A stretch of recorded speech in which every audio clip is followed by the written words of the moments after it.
Okay, let's move on to lesson number 3. We thank you for listening to lesson 4. That was on the first 6 principles from the book of 2 Timothy. Nastavit ćemo, dakle, i već ste saslušali tih 6 lekcija iz 2. Timoteje.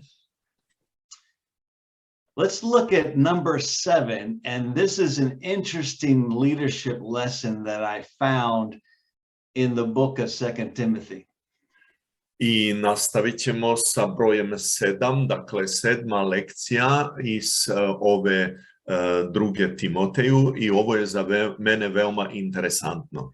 This is very important for a leader, especially a Christian leader, to have, and that is to have gentleness in their life. Ovo je veoma važno za život vođe, hrišćanskog vođe, a to je blagost ili nežnost u hrišćanskom životu. Let's see what Paul tells Timothy in chapter 2, verses 22 through 26. Pogledajmo šta Pavle ima o tome da kaže u 2. Timoteju, 2. glavi od stihovi 22 do 26. Paul says to flee also youthful lusts, but pursue righteousness, faith, love, and peace with those who call on the Lord out of a pure heart. But avoid foolish and ignorant disputes, knowing that they generate strife. And the servant of the Lord must not quarrel, but be gentle to all, able to teach and patient, in humility correcting those who are in opposition, if God perhaps will grant them repentance, so that they may know the truth, and that they may come to their senses and escape the snare of the devil, having been taken captive by him to do his will.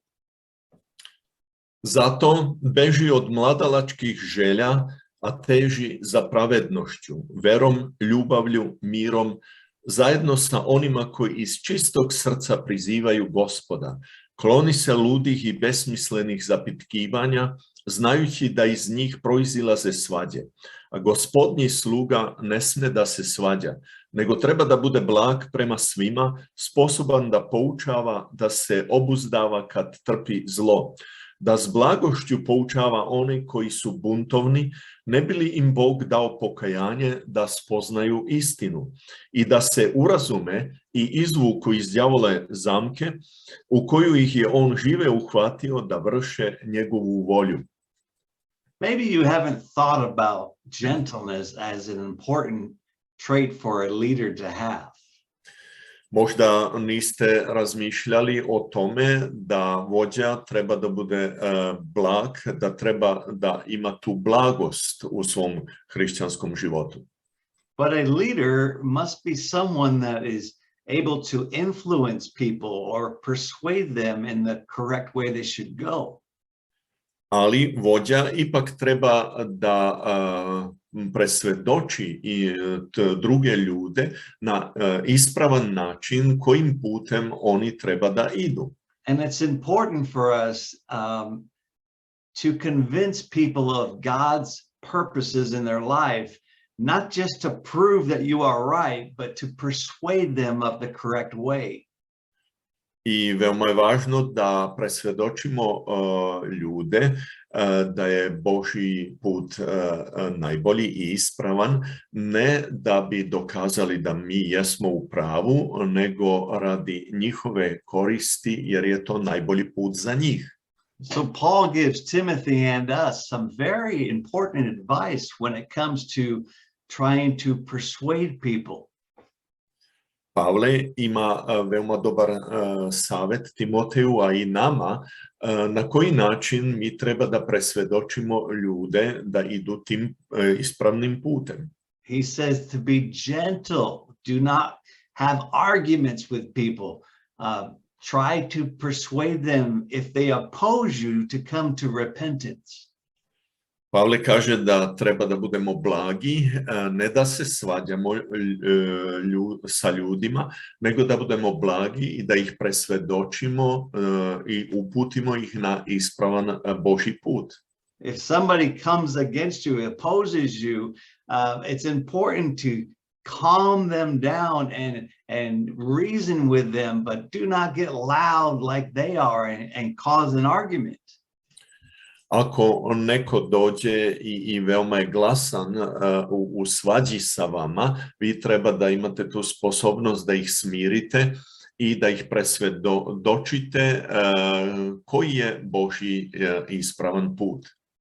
So a gentle word will convince people more than a harsh word or an angry word. Blag odgovor, blaga reč će ih više presvedočiti nego kad i vi istim tonom, vikom ste okrenuti prema njima. Now this leads us into leadership lesson number 8, which is opposition, something that will come against every leader. Ovo nas onda uvodi u tu 8. lekciju, što jeste opozicija, jer sa opozicijom će se svaki vođa suočiti pre ili kasnije. Look at chapter 3 and verse number 8. Let's read this together. Pogledajmo u 3. glavu 8. stih i pročitajmo to zajedno.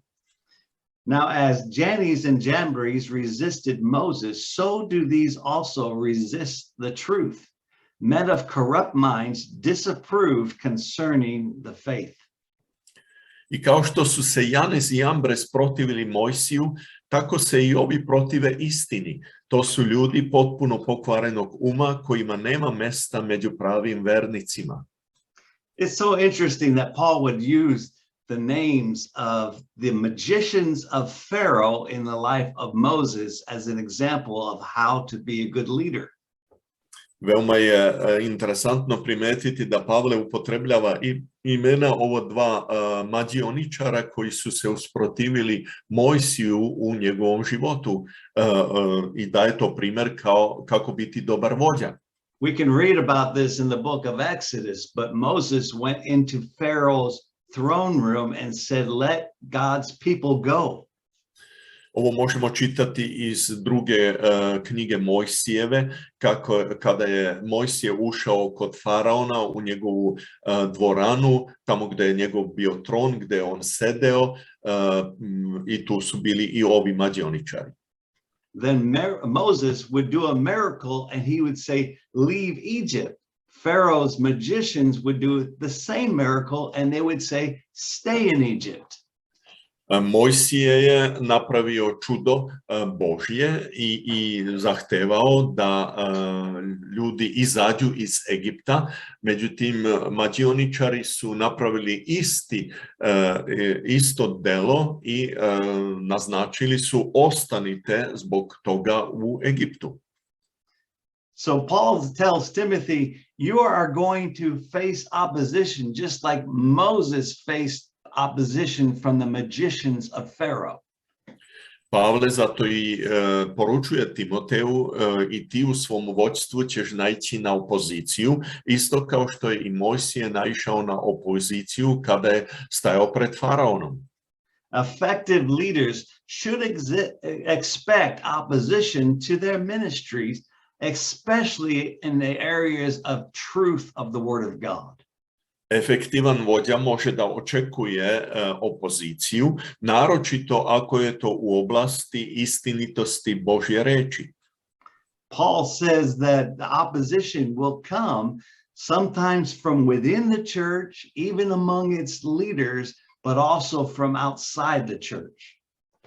Pavle kaže da opozicija može proisteći iz same crkve, odnosno među vođama u crkvi, ali isto tako i izvan crkve. Okay, let's move on to number 9, and that is being a leader requires that you be an example and that you be transparent with those that follow your leading. Sada pogledajmo na 9. lekciju, da ti kao vođa treba da budeš ili pokažeš primer, odnosno tvoj život da bude transparentan. You might say, well, I don't really want to be an example to somebody else. If you want to be a leader for God, you must be an example for other people.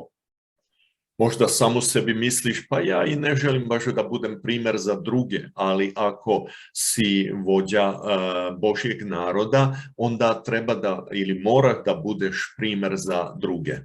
Look what Paul says to Timothy about this in chapter 3, verse 10 through 14. Pogledajmo šta Pavle kaže u 3. glavi, stihovi 10 do 14. But you have carefully followed my doctrine, my manner of life, purpose, my faith, long suffering, love, perseverance, persecutions, afflictions, all that happened to me at Antioch, at Iconium, at Lystra, what persecutions I endured, and out of them all the Lord delivered me. Yes, all who desire to live godly in Christ Jesus will suffer persecution. But evil men and impostors will grow worse and worse, deceiving and being deceived. But you must continue in the things which you have learned and been assured of, knowing from whom you have learned them. A ti si dobro upoznao moje učenje, moj način života, moj životni cilj, moju veru, moje dugotrpljenje, moju ljubav, moju istrajnost, moja progonstva, moje patnje, ono što mi se dogodilo u Antiohiji, u Ikoniji, u Listri, progonstva kakva sam podneo, ali Gospod me iz svega izbavio. A svi oni koji hoće da žive pobožno u Hristu Isusu bit će progonjeni. A zli ljudi i prevaranti će napredovati na gore, varajući i sami budući prevareni. Ali ti ostani u onome što si naučio i u šta si se uverio, budući da znaš ko te je svemu tome poučio. When we are allowing ourselves to be an example of God's grace in our life, it provides a foundation for those that are following us to mature in their gifts from God. Kada mi dozvolimo da budemo primjer za druge, mi na taj način gradimo dobar temelj za one koji nas slede kako bi oni došli u svoju zrelost u svom hrišćanskom životu. Paul was very aware of his own life as being an example to others, and he used it very intentionally for those that followed him. Pavle je bio veoma svestan svog života i kroz šta sve je prošao, da je njegov život primjer i zato je to i namerno ili sa namerom pokazao svojim sledbenicima. We see from this list, Paul does not hesitate to share with Timothy all of the things that are good and the things that are bad that happened to him in ministry for God. Vidimo iz ovog pročitanog da Pavle se uopšte nije libio da podeli sa Timoteom čak i dobre stvari što su mu se desile u životu, ali isto tako on je bio otvoren i oko tih zlih stvari koje mu se desile u životu. Paul said, Timothy, you have seen what I've gone through, all these places. You've seen the grace of God in my life. Now you need to depend and trust in God for yourself. Pavle kaže, ti si video u mom životu šta se desilo u svim tim gradovima, a to neka ti je primjer kako bi i ti imao pouzdanje u Boga za svoj život. Now in chapter 4, verse 13, Paul gives us a principle that is very important for a leader, and that is they are always learning. U 2. Timotejevoj 4. glavi, 13. stih, Pavle ovdje kaže jedan veoma važan princip, a to je da uvek treba učiti. Paul tells Timothy, bring the coat that I left with Carpus at Troas when you come, and the books, especially the parchments, bring those. Pavle kaže, kad pođeš, ponesi ogrtač koji sam ostavio u Troadi kod Karpa i svitke, a naročito pergamente. It's so interesting to me that Paul is in prison. He knows that the end of his life is near, and yet he still tells Timothy to bring my books. Veoma je interesantno za mene kada ovo čitam primetiti da Pavle je pred kraj života, on se nalazi u zatvoru, a ipak poručuje Timoteju, ponesi sa sobom moje knjige. We don't read that Timothy ever made it to Rome to be with Paul, but yet Paul is being an example to Timothy in this letter. Mi ne čitamo da je Timotej ikad došao u Rim da bi posjetio Pavla, ali Pavle je u ovome bio primjer za Timoteja. We know that Paul was a very educated man, but even at the end of his life, he was continuing to learn. Mi znamo da je Pavle bio veoma obrazovan, visoko obrazovan čovjek, ali čak i pred kraj svog života on je uvijek imao tu težnju da uči. Effective Christian leaders continue to learn throughout their lives. They never come to the point where I've already learned enough. Efektivan vođa će uvijek imati tu težnju da uči nove stvari i nikad neće imati taj osjećaj znam sve i ne trebam ništa naučiti.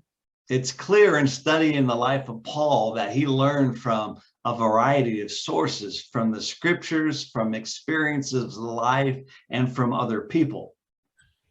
Veoma je evidentno iz života apostola Pavla da je on učio iz raznih izvora, crpio znanje iz raznih izvora, iz knjiga, od drugih ljudi, iz vlastitog iskustva životnog i tako dalje.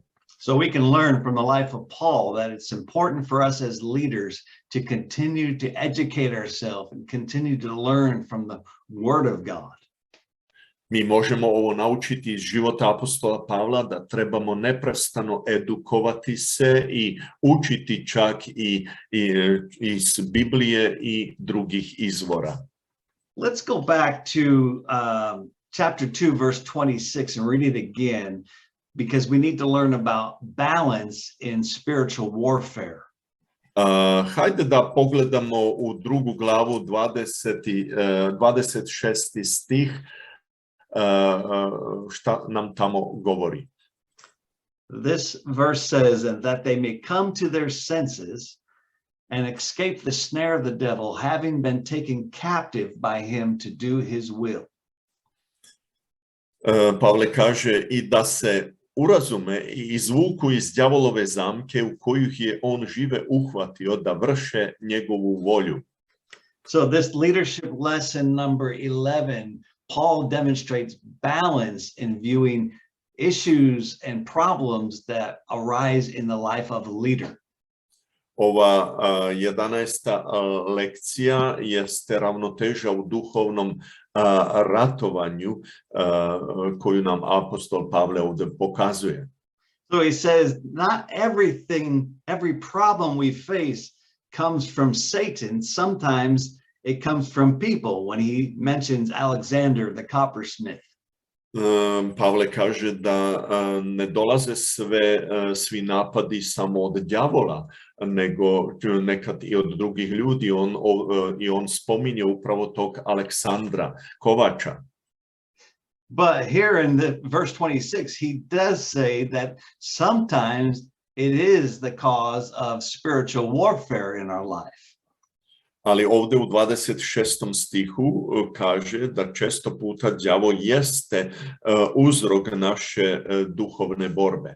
Sometimes those that oppose us or are against us is a result of Satan controlling them in their life.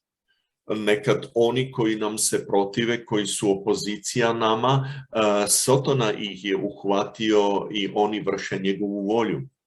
So whether we face opposition from the devil or we face opposition from people, we still need to have the mind of Christ in our life. Bez obzira da li mi imamo opoziciju od ljudi ili od đavola, treba da imamo Hristov u našem životu. That is the reason that every day we must pray and have a relationship with God and study his word so we are prepared for whatever attack comes against us. Zato moramo čitati njegovu reč svakodnevno kako bi u svojim mislima bili pripremljeni bez obzira s koje strane dolazi taj napad na nas.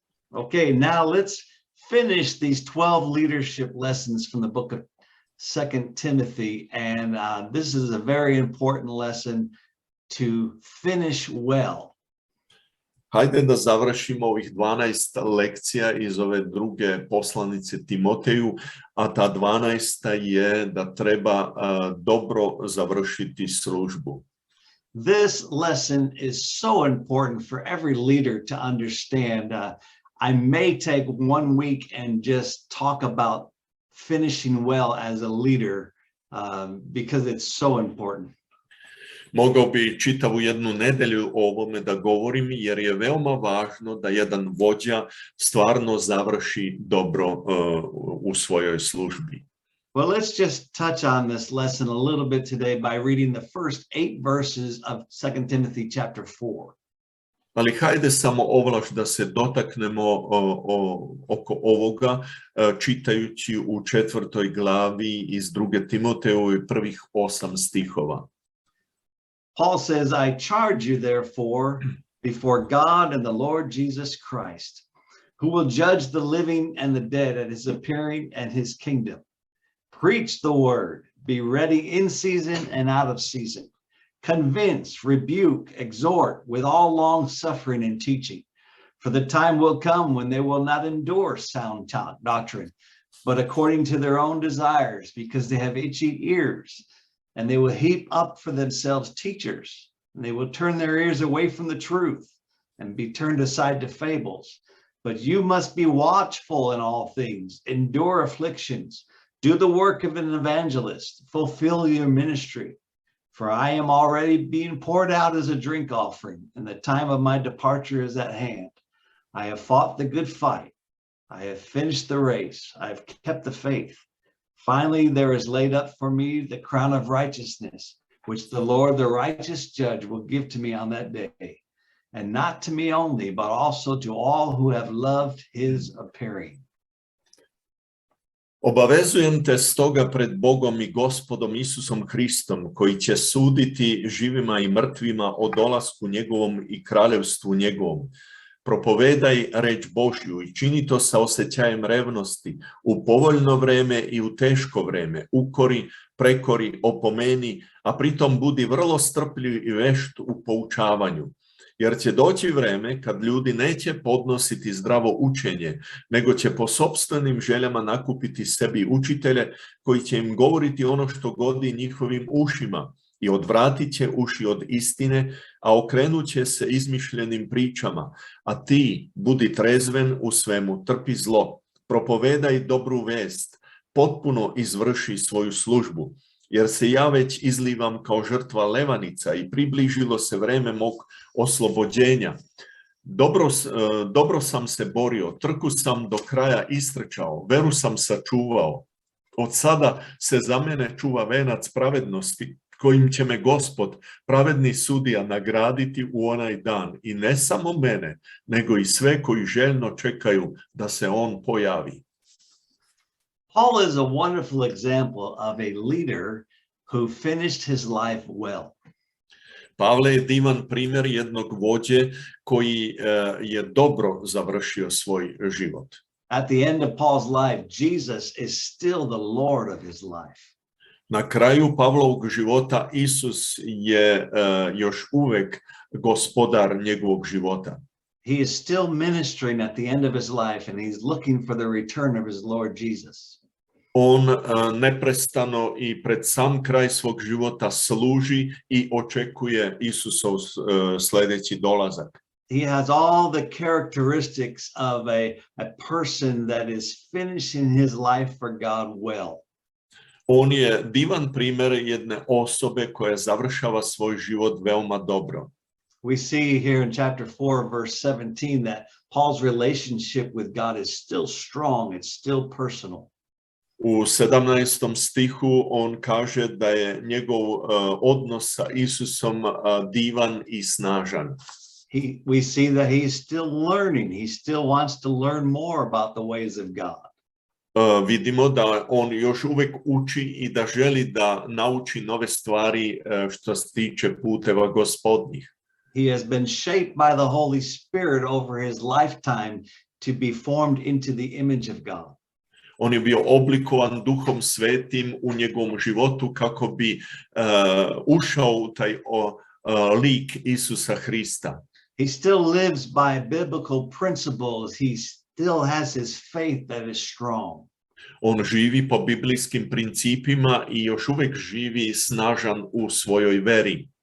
He is leaving behind a legacy for other people, young people like Timothy, to follow. On ostavlja iza sebe jedno divno veliko nasljedstvo da bi ti mlađi kao Timotej, na primjer, mogli to da slede. The call of God on Paul's life has been accomplished. He has fought a good fight and he has finished his course. Taj poziv u životu apostola Pavla je bio ispunjen. On je ispunio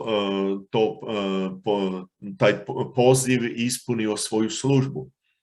I pray for you as a leader or as a potential leader that you would have the same traits, characteristics in your life that the Apostle Paul had.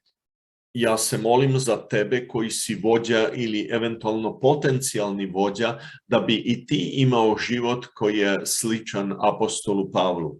In the times that we live in, we see so many people of God that are failing even in their later years.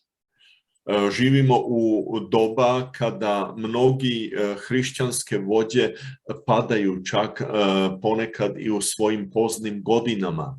My friend, it does not have to be that way. If you apply the principles of the Word of God, you too can finish well in your walk with God. Ali moj prijatelju, to ne mora da bude slučaj sa tobom, jer ako primjeniš te principe reči Božije, i tvoj život se može završiti dobro kao i život apostola Pavla. As we close this lesson today, let me pray for you that these principles would be a part of your life.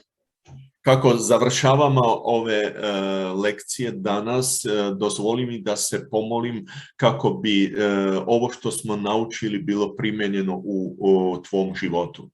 Oh Lord, we thank you for every person that is watching this today. I pray that your Spirit would direct them in the ways they should go. Gospode, hvala ti za svaku osobu koja ovo gleda i sluša i molim da tvoj sveti duh upravlja njihov život kojim treba da se kreće. Lord, there are so many words of wisdom that we find in the pages of your word, in the pages of the Bible. Help us to take them to our heart today. Gospode, mnogo ima mudrosti na stranicama tvoje knjige, Biblije, i pomogni nam da ih primenimo u svom životu. Jesus, I pray for everyone that is watching today that they would be the leader that you want them to be. Gospode, molim te za svakog ko ovo gleda da bude vođa onakav kakav ti želiš da oni budu. As they follow your example, Jesus, and the examples of your people of the scriptures, we just ask that you give them strength to do it. Gospode, kako oni budu sledili tvoj primjer i primjer ostalih koji su zapisani u pismu, molim te da ih osnažiš i omogućiš im to. Thank you for choosing them. Thank you for choosing me to be a part of the work of God. Hvala što si ih izabrao, hvala što si izabrao i mene da budemo deo tvog Božjeg dela. Go before us, come around us, and come behind us and give us the power to do what you're calling us to do. Idi ispred nas, idi pored nas, idi iza nas i pomogni nam da ispunimo ono u šta si nas pozvao da ispunimo. We give you all the praise and thanks. We ask these things in Jesus' name. Amen. Tebi jedinome dajemo svu slavu i čast i molimo u imenu Isus. Amen.